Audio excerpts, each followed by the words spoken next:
This guy is Noah, and we're here to help you enjoy horses in a fun, safe way. And I've had a lot of questions about buying a horse and what breed I should look for in a horse when I'm buying a new horse. And what I tell everybody in my emails is that there are many different breeds, and the breeds have general characteristics, but it's most important that you find an individual horse that fits your needs. And it may be that there are many different kinds of breeds that fits. So some people will say, oh, I'm looking for a very calm breed. And well, there are certain breeds that are more likely to be calm than other breeds. So for example, Arabs, thoroughbreds, saddlebreds, they all run very hot. Morgans can be very hot, but you can also get very, very calm Morgans. And so that's what I say, is that even if there are breeds that have general characteristics, you need to look for an individual horse that fits your needs. And so things that you need to consider are your skill level. And the more beginner you are, then the fewer skills that you've developed, the more that your horse should have when you start, because that will make it so much easier for you to learn and develop. If you're a very green rider and you get a green horse, you're setting yourself up for all sorts of trouble and complications and difficulty in advancing and learning more, because both of you are trying to figure things out at the same time.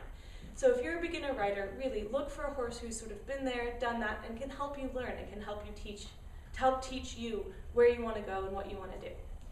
The next is to think about what kind of riding you want to do. So I love doing all sorts of different things. I want to go on the trails, I want to be able to jump, I want to be able to do dressage. So I found a horse who was able to do all of those things. And he's a Morgan, which is a breed that's known for being able to do many different things. But I also looked for a temperament and a skill set with a horse that was going to be able to handle all these different activities. If you want to do a hunter-jumper kind of competition, you need to look for a horse who's built to jump and has been trained to jump. If you want to do dressage, you have to look for those skills, and you're looking for much more in the movement and the action of the horse. Whereas if you want to do Western pleasure, you're going to be looking for a completely different kind of horse. And then the last thing that I can't stress enough, though, is to pay attention to sort of other red flag things. So I love geldings because emotionally they're very calm. They tend not to whack out about stuff, and they forgive very easily for mistakes. Mares can have a lot of attitude.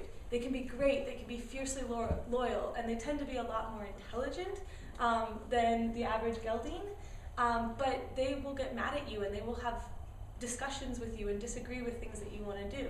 So oftentimes for a beginner, I do recommend getting a gelding instead of a mare, because you'll just minimize those emotional, hormonal issues. And don't ever get a stallion. Unless you're planning on breeding a horse, it makes no sense for you to ride a stallion. I think mares are bad. Stallions are 100 times worse. With all of the hormones, the issues, you'll have problems running into other mares if you're riding with any other horses. So really, stick with mares and geldings, and I prefer geldings, but there are many wonderful, amazing mares out there. So, again, just to recap, think about what you need in a horse and look for an individual horse that has those qualities. I wouldn't worry too much about the breed or other things like that. I would look specifically at the traits and the personality of the horse that you're interested in. I hope you enjoyed this video. Please check out my website, where I have a whole blog that expands on what I was talking about in this video. Thanks so much for watching, and hope to see you at my website soon. Thanks for watching this video. Help My Daughter Loves Horses. Check out our website for more.